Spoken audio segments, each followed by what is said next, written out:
Good afternoon. No, still morning. Still morning. Relax. I'm sort of in control here. It is Tuesday, Thursday. No, I am not in control. I am absolutely out of control. It's Thursday, August 19th at 10 o'clock, and we are now going to be talking in this class about opportunities and opportunity pipelines, what they are similar in and where they are different, and all the cool things that are going on with that. I have the chat windows open. Please feel free to say hi and join me here and command. And we're also on YouTube Live. Remember that we have the KW Tech Tube, and I got that chat running over here as well. So if you want to join me in any of the different avenues, feel free, and I'm glad to have you guys here. As we go through this, pop any questions that you have in the chat, and I'll be happy to answer them as quickly as I can. And if you have any questions, if you're watching this after the broadcast, feel free to send me an email at robert.vincent@kwclm. As a matter of fact, let me go ahead and throw up this screen. Instead of throwing it up at the end of the session, let me go ahead and send it up here now. This is my contact information. You can reach me at robert.vincent@kwclm. You can book time on my calendar at timewithrobert.com. The Zoom room, when we do private one-on-one consultations, it is kwtechtv.com. The YouTube live stream is kwtechtube.com. And of course, if you're watching me on Facebook, you know that you're in the Facebook group, the KWCLM group. Okay. So with that kind of sort of out of the way, let's start talking about opportunities and the opportunity pipeline and what that is and how the opportunities are different from the pipeline. So I'll go ahead and start by sharing my screen here, and we're going to switch over to just show you one of those monstrous little screens that we have here. Give me one quick second. Command, there it is, and boop, you got it. All right. So here is the command dashboard, and as you know, when we come in here, we land on the dashboard, and I don't know if you guys follow along with the product updates in here, but you should. The product updates are one of my favorite areas in this program. So the consumer app agents are now able to display their military service affiliation. This new affiliation field has been added to the marketing profile. I love that that you can actually designate under the details area. Also, international listings are now live for Bermuda. Yay, let's go to Bermuda. Improving link sharing, improvements in how links appear in text messages and social media. So they've changed the way that looks a little bit. Contacts are now the big ad here. This is one of my favorites. Again, the contacts, now you have bulk removal of tags. So where I used to have to go through with you and manually remove tags from contacts, you can bulk remove the tags now from a group of contacts. So if you need to delete a tag or move a tag or modify a tag, this is huge for database organization. So that's something that was really a big plus, a big bonus. But again, that has nothing to do with our topic today, except for we're going to be dealing with contacts. So let's move over to the contacts area. As you know, we always start here at contacts because the entire database is based on what's happening in the contacts here. So the concept of the opportunity versus the opportunity pipeline. Let me see if I can break this down for you. The opportunity is the transaction itself. It is the singular object that is associated with a contact or to multiple contacts too. So you can create an opportunity, which is a transaction. And when you create that opportunity, you're creating it in association with a contact. So you go to the contact because, as you know, you cannot create an opportunity if a contact is not already in your database. So you can't create an opportunity by itself. It requires the contact. And you can't create the contact when you're creating a new opportunity from the opportunities page. You have to leave that and come back to the contacts area and add your contact. Contacts first. Okay? So if we're talking about that, then we already have an idea of the difference between an opportunity and the opportunity pipeline. So an opportunity is that transaction. And when you look, I'll go ahead and open up an opportunity. I'll open up a contact. And remember, this is the contact that is going to be associated with the opportunity.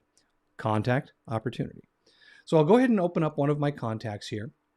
And you can see there's the contact information. I'm looking at the contact. I'm verifying I've got the right email. I've got all this stuff. And if I come over to the opportunities tab within the contact, do not confuse that if you're not watching the video with me here. Don't confuse that with coming over here to the opportunities applet. All right. The opportunities applet is your pipeline. So we don't need to go there to manage the opportunity for a contact. All right. So when we come over here in the contact, we go to the opportunities tab, and we have all, in this case, I've got 29 different opportunities that have been created and that are being managed for this one specific contact. So this is how we can manage the opportunity for a contact, is coming to this tab. In addition to managing the existing opportunities, we're also going to create the opportunities from this very same spot. We do not go to the opportunities applet over here on the left. We don't click on the opportunities applet to create a new opportunity. We don't do that. We go to the contact, then to the opportunities tab, and click on create opportunity. Now, the reason that that has to happen that way is many, many different reasons. But the primary reason that I want you to make sure that you're doing it this way is because when you follow that one simple rule, the client name will already be in the opportunity dialog. And it will be associated there because you created the opportunity from the contact. Okay? And another bonus reason, because we already have the client or the contact in our opportunity, when we come over here to the co-seller position, we have all of the related contacts that this original contact, Jackie Astudo, has been associated with. So in this case, only one, and it is her partner, John Morgan. So Jackie Astudo is the client.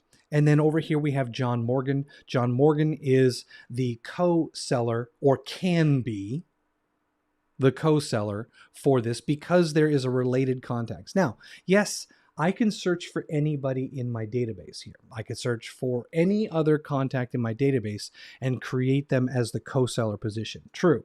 But if I already have a related contact, the list is narrowed down so that I can pick directly from known related contacts.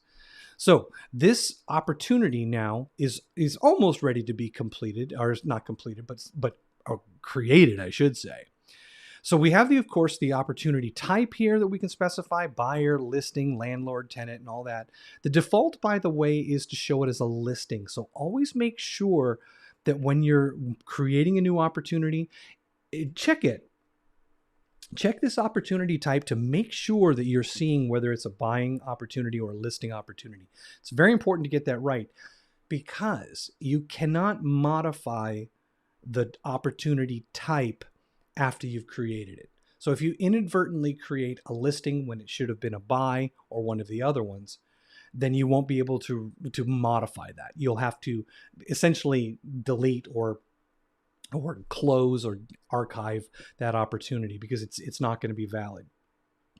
Okay, if you are creating a listing, then compliance requires that in the name for the opportunity down here, there is the name of the person, and then it says listing, and then you're going to put in the address. Let's say it's going to be 456 Main Street in Epping.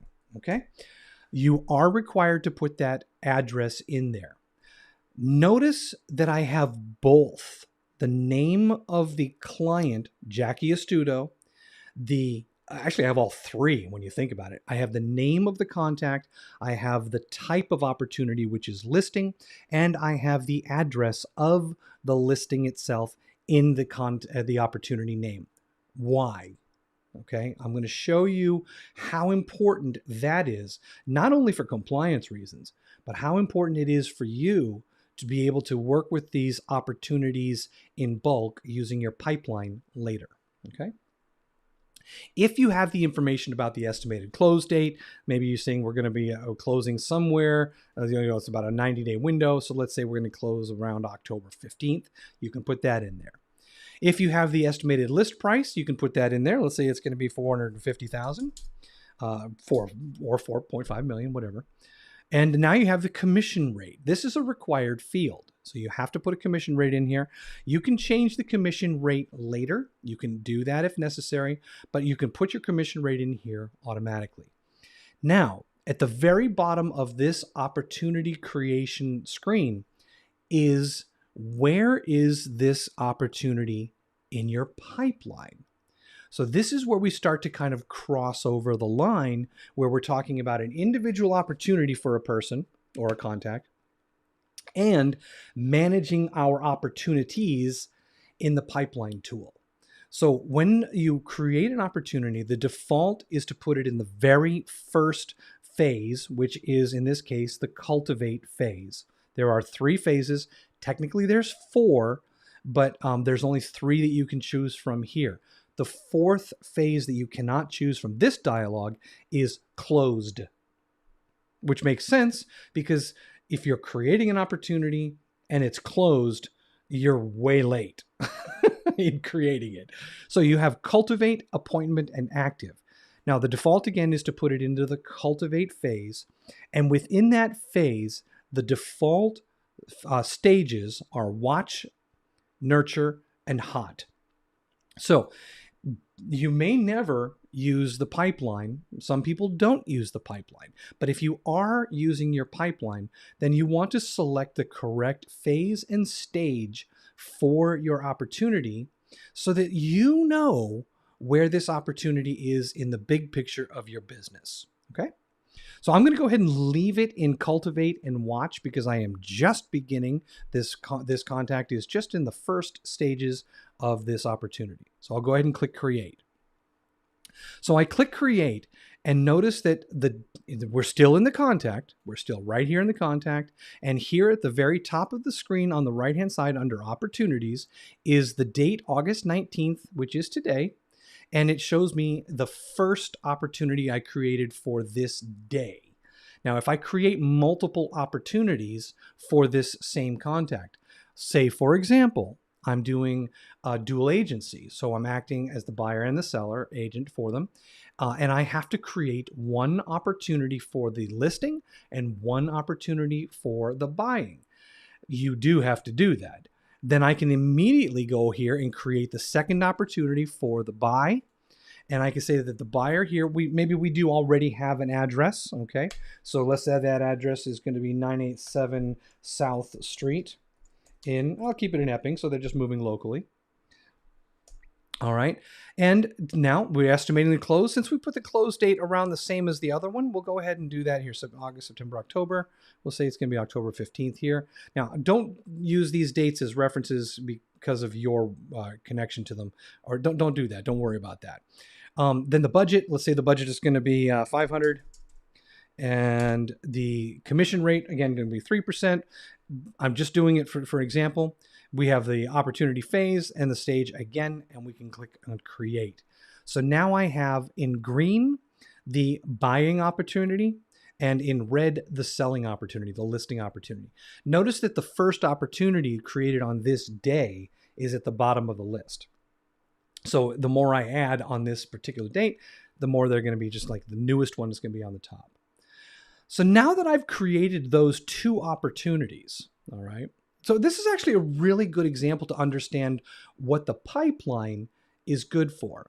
In this case where I have 2 opportunities for the same client created on the same day, I can now go into either one of these opportunities at any time from the contact page, and I can modify, manage, do my documents, set up the DocuSign room, do my signatures, do the submissions, do the compliance and everything and get it paid. I can do that whole thing right from here. So I don't have to go over to the opportunities pipeline. As a matter of fact, this is the best practice that I can possibly give you to save time. If you are looking to manage a single opportunity today, let's say it's, Thursday morning. You've woken up in the morning and you got an email from Jackie Astuto asking questions on this opportunity, something about it. You might be tempted to say, well, it's an opportunity that they're asking about, so I need to go to the opportunities area to go find the opportunity. Don't think like that. Don't think like that, because you're just going to spend time in there that you don't need to. You're not going to manage your pipeline. That's what the opportunities area is for. You're going to look at information and manage a specific opportunity. So that's when you go to the contact area, find the client, and then over here on the right-hand side under opportunities, locate the opportunity in question. You will not be confused about all of the different opportunities in your world. You'll only be focused on the opportunities for this client. Okay, so let's say that's the case. I go ahead and click on South Street in Epping. And this, again, this is the buyer opportunity here. So when I click on the buyer opportunity, I can see that there's the information for the buyer opportunity. And I go, oops, no, I didn't need the buyer opportunity. I needed the seller or the listing. So instead of going fishing around, come back up here to where you see the buyer opportunity at the top, click on the contact name and say, go back to contact. It will take you directly back to this contact, at which point you can come over to the opportunities and you can pick the seller or the buyer opportunity, depending on what you're doing. So you can manage the individual opportunities from the contact. Okay, so that's the lesson that I want you to take away from really today, is the opportunity for a contact is always managed from the contact. All right. So if I go back to my contacts area one last time, I know I'm repeating this. I know it's saying it like 100 times for you. But what we want to remember is that opportunities are managed at the contact level. An opportunity is managed at the contact level. Now that we have that clear, let's talk about what the pipeline is for. So if I open up my menu here and I see that I'm looking at the opportunities, which is the multiple, right? So I click on opportunities and it takes me to this dashboard. Now, if you are a solo agent and you are not part of a team, and again, if you're a solo agent and you are not part of a team, then you will land on this page, which is going to show you the opportunity pipeline for you as a solo agent. All right. If you are an agent who is part of a team, then you're going to land on this page, which is the team opportunities. Now, if you are an agent who is not the rainmaker on a team, then what you're going to see is you're going to see yourself and you're going to see your opportunities that you have been assigned on the team. Okay, so you will see your opportunities through the team that's been assigned to you. And you may be thinking, well, that makes sense. That's the same thing, isn't it? If I look at my opportunities versus my opportunities on a team. Yes and no. Because on a team, the team leader, the team rainmaker, has the option to give you permission to create private opportunities that are outside of the team. So let's use a round number. Let's say that when you're on a team, you have a total of 10 team opportunities. You will see those opportunities here on the team opportunity page. But when you go over to your personal area, if you have 2 or 3 opportunities that are not a part of a team, then you will see those opportunities here on the personal opportunities tab. Okay?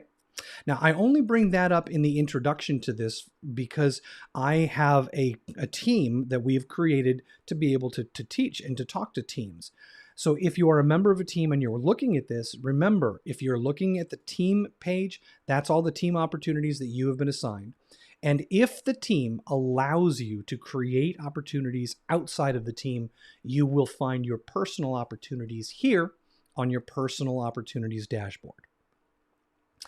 Now that I've said that, in most cases, the teams do not permit individual agents that are on a team to create opportunities outside of the team sphere. for logical reasons, you want to keep the insight and the view into the opportunities, and opportunities that are created on a personal level the team doesn't know about, and so it's not something that typically happens. Okay, so with that being said, I'm going to focus on the personal opportunities section here, not the team, because this is what most of you are going to see that are watching this video. So in this dashboard, we have the 3 types of pipelines. We have our listing pipeline. Actually, there's 4. I'm sorry. 3, leases, lending. Yeah. So we have our listings pipeline, which shows us, as we mentioned, those phases: cultivate, appointment, active, under contract, and there's that one that we didn't have before, which is the closed. Actually, the under contract and closed. Neither one of those show up in the option for creating an opportunity. So there's the listings. It's green. There's the buyer, and it has the same pipeline, right? And then here, that one's in red. And then we have our leases. Now our leases are in a purple color, and we have cultivate, appointment, active, pending, and closed. So the only difference here is the phase or the stage for pending here, the phase. Now, what is happening on the pipeline? Well, the pipeline is giving you a number, and a number for each of the phases, the stages, the phases, that are how many opportunities are in each of these separate stages. So in the cultivate stage, I have 37 opportunities that I have created. And of those 37 opportunities, if all of these were to close at the numbers that are given, there's $4.62 million in volume. The average time on this is 102 days that it lives inside of this cultivate area. Well, that's not good.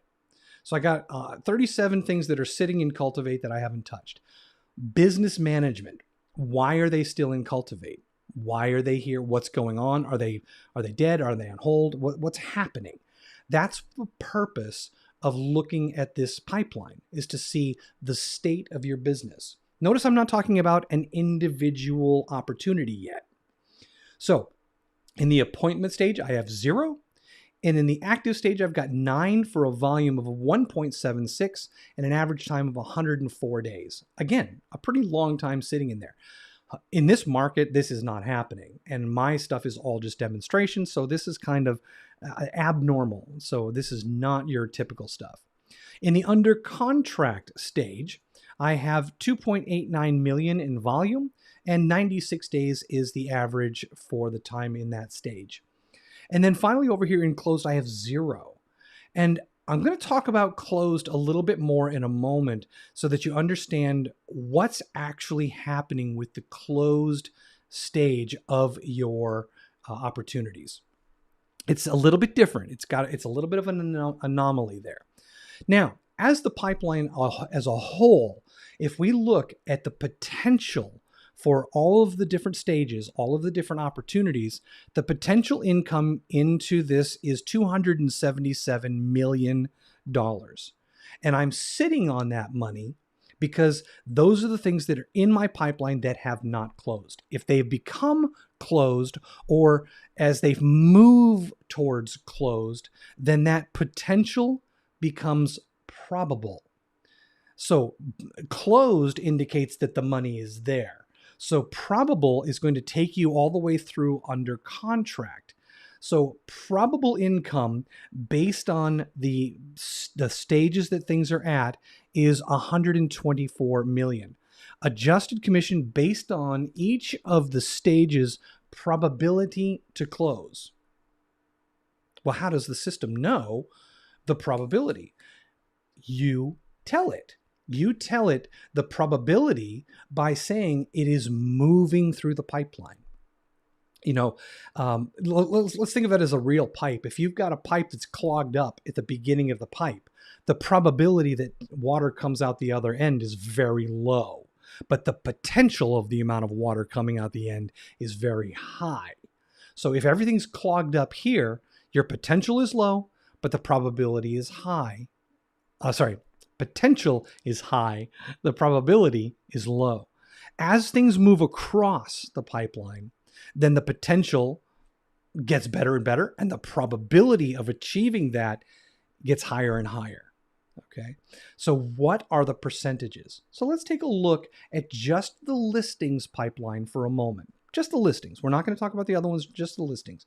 If I go into the listings pipeline and I start at the very beginning where things are clogged up, and I say in the cultivate pipeline, in the cultivate stage, in the cultivate phase, what is going on?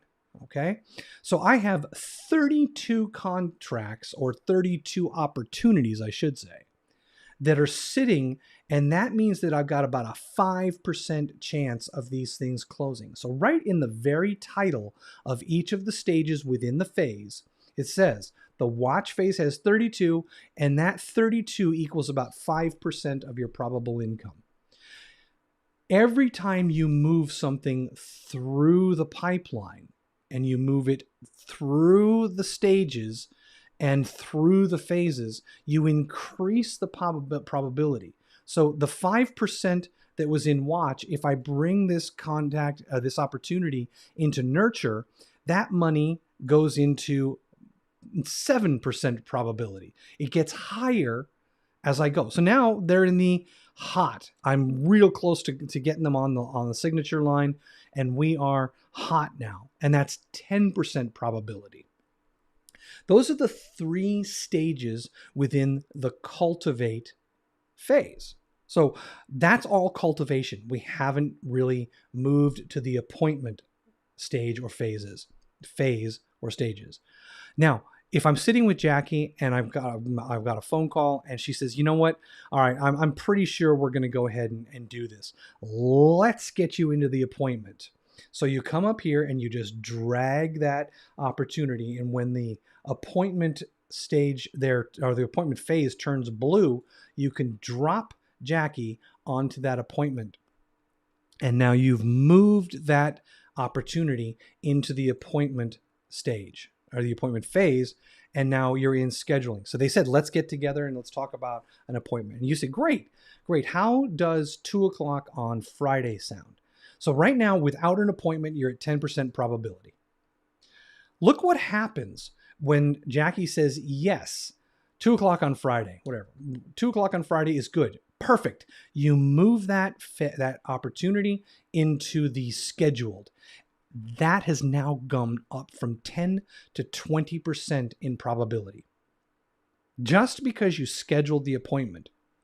Now, you meet 2 o'clock on Friday, you discuss a few things, and she kept the appointment. It's 2:01. Now you're at 30% because you've moved it into the 30% range. Okay. Excellent. All the documentation is signed. And if I look over here and I'm like, now she is active. So I'll take Jackie and move her into the active phase.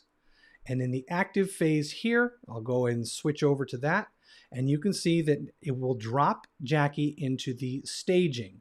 So if I look at here at the bottom of the list, Jackie went to the bottom of the list because I have 5 others in staging. I now have a 50% chance of, or 50% probability of that income.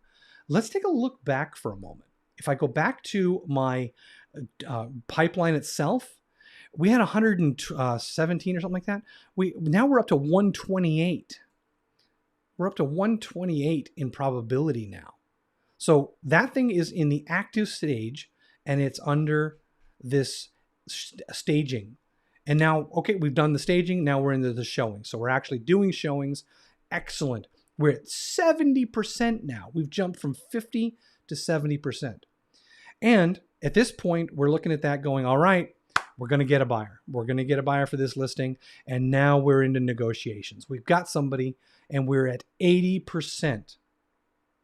80%. If I come back to my pipeline now, I'm at 131 in probable income on my entire pipeline. Okay. And so I'm in the active stages. We went into the negotiation. I'm at 80%. Here's Jackie, sorry. 123 Main Street, right? Is that the one? Yeah, that's one. I use Jackie a lot, so I have to make sure I use the right one. So 123 Main Street, here we go. So negotiations, 80%. Beautiful.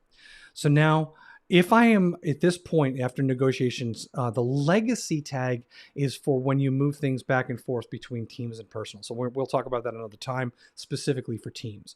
But now, after the negotiations, you got a contract. So we take Jackie, we move her up to the contract area. Now, under contract, I've got a bunch of things going on here, and my Jackie Studio 123 is in my escrow stage, and I've got a 90% on this.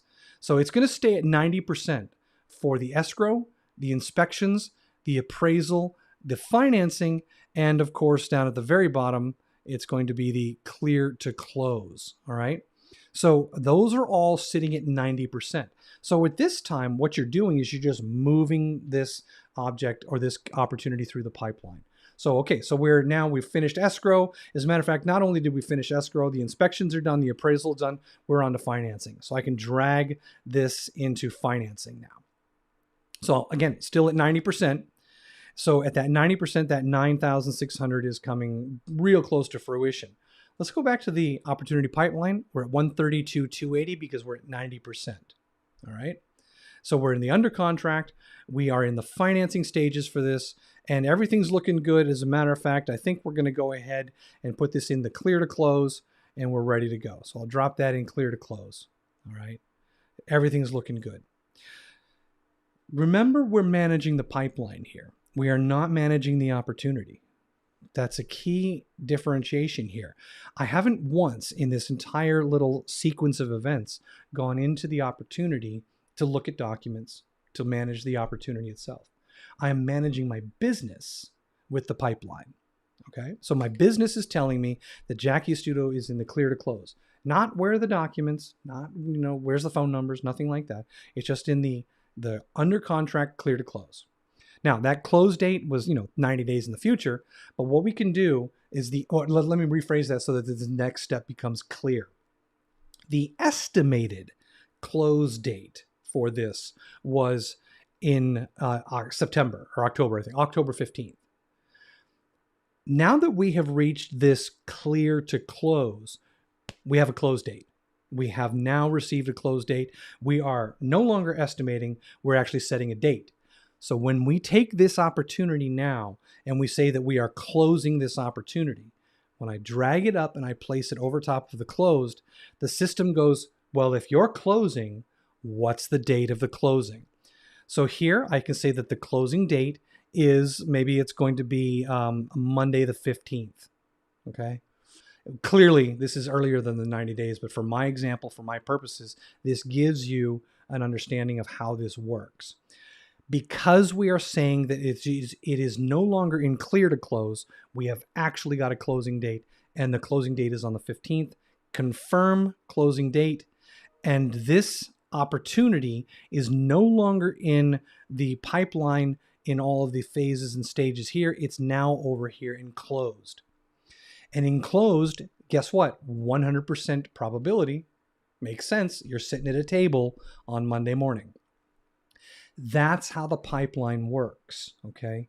And it is very important to understand that the pipeline is the business management end of your entire operation, so that you can see what, if we go all the way back to the beginning of the opportunities area, we can see what is going to be happening with our business. Where is the bulk of our opportunities? What do we need to go into and look at? How do we need to adjust this to get everything moving to the right, to unblock these pipelines, to move that flow?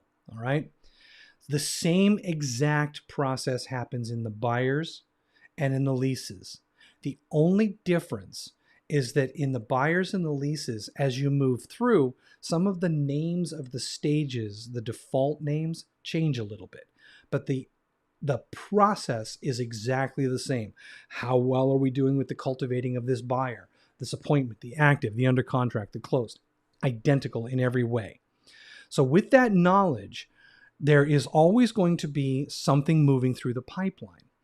However, when you get to the closed stage, closed phase here, something is going to happen that is going to confuse you a little bit, and I want to explain it as clearly as possible so that nobody misunderstands what happens in a closed opportunity. So I'm going to go into my closed opportunity here and closed opportunities in my pipeline. And I can see that I'm in closed here and I have closed and there's a legacy. Again, this is for transfers. This is not something you need to worry about. So here's that closed opportunity. Done, gone, everything's good. Now remember, we set the close date to next week. We set the close date so that it is going to be closing on Monday. In 30 days, this opportunity is going to fall off of this list. The opportunity is going nowhere as far as the system is concerned. The opportunity will never disappear. It will never delete itself. It will never archive itself. However, in your business, if everything pushes to the right in the pipeline and everything ends up eventually in closed, then the clog will be at the other end here of the pipeline. And you're going to have hundreds and hundreds of different opportunities in the closed dialogue here. And that's basically impossible to look through. So there's a 30-day window where this opportunity will sit in the closed area and you can see it in the pipeline. So you'll come back here and you'll see the opportunity 1, 5, 10, whatever you've closed over a rolling 30-day period. After that 30 days, the ones that are more than 30 days will fall off of the pipeline. They're no longer needed in the pipeline. It's 30 days. The opportunity itself, still in there, still safe, never gone. How do you find it? Well, that's that whole thing that I started with when I talked today about managing an opportunity versus managing your pipeline. Okay. So I get calls once in a while from people when they're saying, Robert, I know that I put a few of my closed opportunities. I managed my pipeline and I put them into the closed area and now I can't find them. Where did they go? They didn't go anywhere. They were actually removed from here. But my question is always the same. Well, what was the client? What was the name of the contact that the opportunity was for?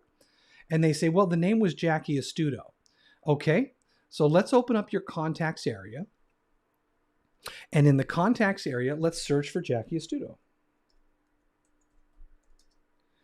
All right, and let's come down here. Is this Jackie you were talking about? Yes, it is. Great, Jackie Astuto. Let's go over and look at the opportunities. In the opportunities area, you will see always and forever the opportunities that were created for this contact. And here is the Jackie Astuto 123 Main Street listing, stage closed, phased closed, commission 3%. History. The opportunity is still completely visible. You have complete insight into it. It's never gone. You have all of the details. You have all of the documents. All of the offers and commissions are here. All of the notes, all the timeline, everything is there. But it is now at the contact level where it began.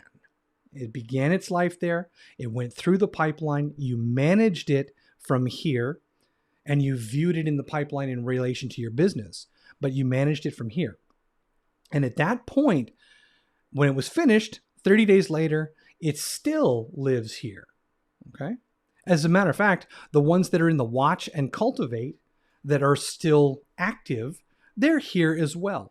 All of the opportunities that you've created for this contact are in this opportunities area of the contact themselves.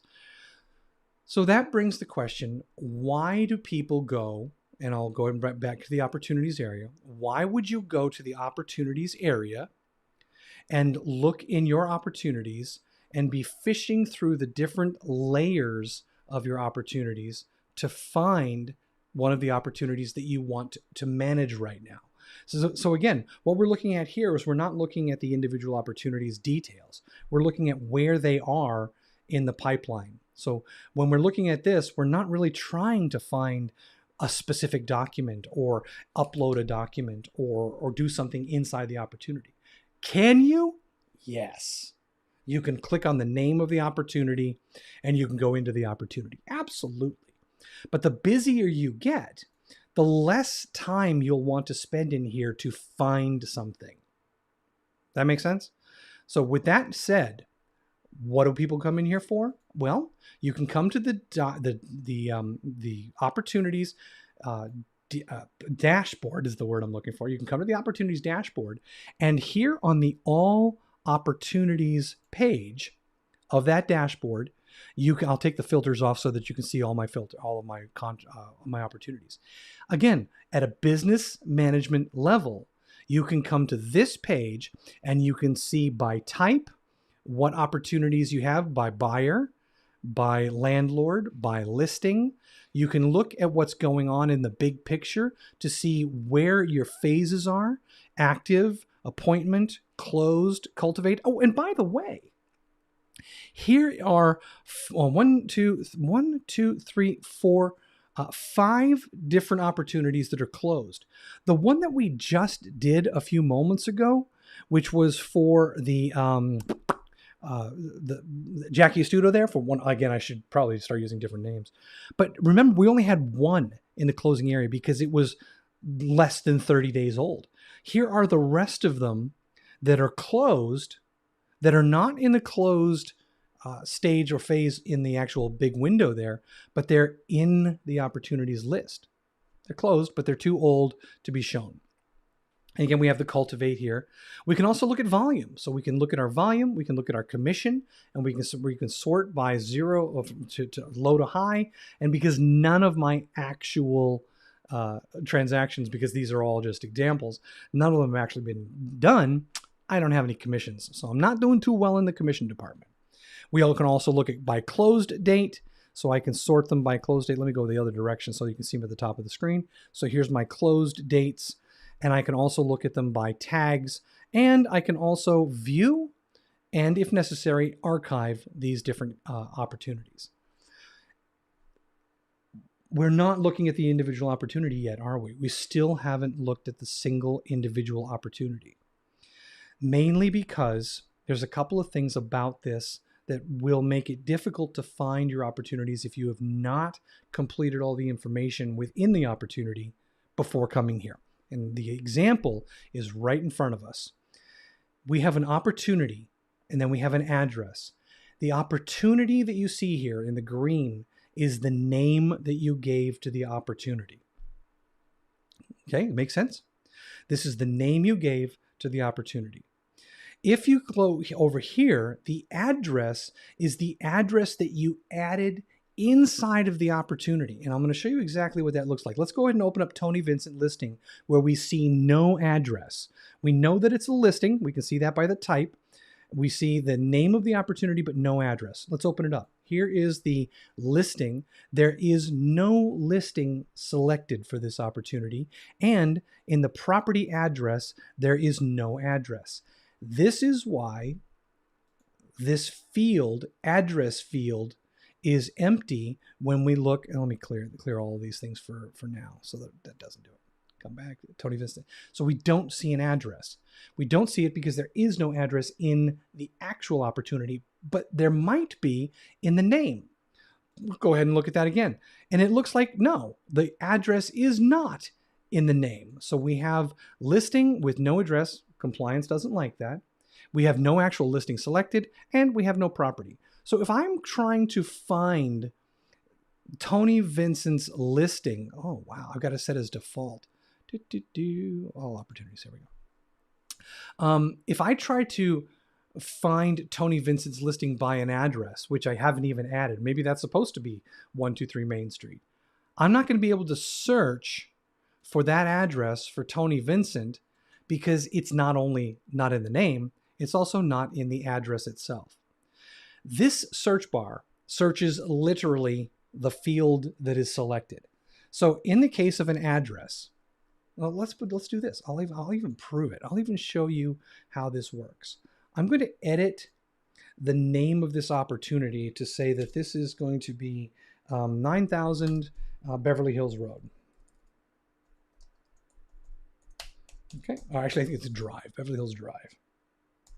Okay, so 900 Beverly Hills Drive, good enough. So I'll save it. So there's the name of the opportunity, Tony Vincent listing 900 Beverly Hills Drive. Okay, let's go back to the listings themselves. And here is, I probably should change that to reflect the right one. Okay, so here's the opportunity. The name of the opportunity, even when I hover over it, says listing 900 Beverly Hills Drive, but there's no address. If I type in 900 Beverly Hills Drive, and I can just use Beverly, and I search for this, it's going to come up with Bupkis, because the address is what it's being searched for right now, not the name. So I'm going to look at this again and say, instead of the address, go by the opportunity, 900, and we'll say Beverly Hills Drive. All right.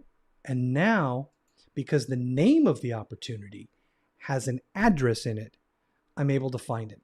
So I actually had to search for the opportunity, not the address, which brings me to my next point.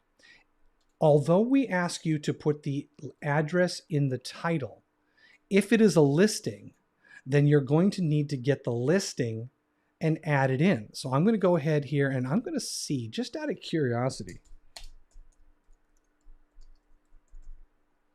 Let's see what happens. 900 Beverly Hills Road. Is there a drive? Is there a drive? Boulevard? No, there's a lot of them, but okay, so I'll choose road. Yeah, that's fine. Okay, now I have 900 Beverly Road in Burlington, New Jersey. So obviously it's out of my area, but now I have an actual address. So now if I come back to the opportunities page here, and I look at all my opportunities, guess what? In Tony Vincent, go ahead and come on, refresh.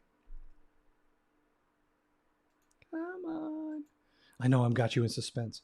Tony Vincent, 900 Beverly Hills Drive is the actual name. 900 Beverly Road is in the address. So now if I search for the address, I can even just do 900 and it's going to pull it. You may find yourself searching for things that you're not finding because the information wasn't properly entered into the opportunity details. Which brings me all the way back to my original points that I've talked about for months now.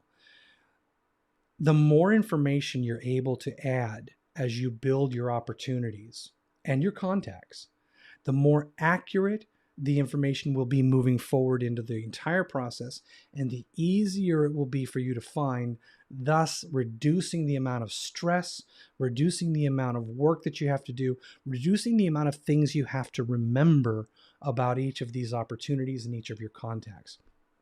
Everything in this system is based on the contact. Although I just did all of that, if I had just gone up here to the contact area and searched for Tony Vincent, okay, switch. Here is Tony Vincent. I'm not sure which one this is here, but there we go. Perfect. By searching for Tony Vincent and finding Tony Vincent, I have the entire history of everything that she has done. And by the way, if you're wondering, yes, that's my sister. I put her in here and I've sold her 6 houses so far. Sold for her 6 houses so far.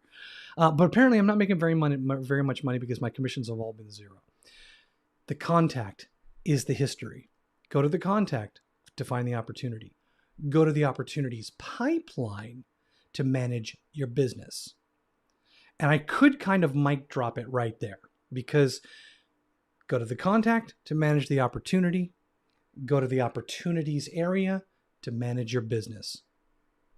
I'm going to get a t-shirt printed with that. Go to the contact to manage your opportunities. Go to the opportunities to manage your business. Should I make a catchphrase? Give me a yay or nay on that. Should I make that a catchphrase? All right. Now, again, the whole thing here, all of this is tied into the business itself. One of the nice things too, at the very end here, I'm just going to kind of toss this in here. There is the discussions area, and the discussions allow you to actually have conversations with your collaborators if you're on a team. Collaborators discussions. Love this tool. I only bring that up because some of you might be watching this going, are you going to talk about that at all? No, we're not going to really go into this because this is not necessarily a team conversation. But manage your business through the opportunities. Manage opportunities through the contacts. I wonder if that's a better way to say it. I'm going to go with a yeah. Okay. If you have any questions, feel free to pop them in there. I'm going to go ahead and bring up the screen one more time here. After I bring up the screen, if you have any questions, I will address those. But here is the contact information once again for getting in touch with me. It is robert.vincent@kwclm.com. Timewithrobert.com is where you can book time on my calendar. KW Tech TV is where we meet if I've got individual meetings with you. The YouTube live stream is kwtechtube.com. And you're probably watching right now on Facebook in the KWCLM groups. And I hope that you are. And there you go. If not, you know how to get in touch with me now. All right, doesn't look like we have any questions popping through here, so I'm going to go ahead and let you guys go. Thank you very much for joining me. This afternoon, I'm going over the KW app. We're talking about the KW Consumer app. I'm going to introduce that to you. I'm going to show you how to make sure that it's properly connected to you and show how to share it with people and show you how to generally use it so that when you're showing it to someone, you'll have a good information on how to get them comfortable with the app. And that's going to be at 2 o'clock right here in the Facebook group and also on the YouTube channel at kwtechtube.com. All right, that's it, you guys. Have an awesome day until 2 o'clock, and I'll see you.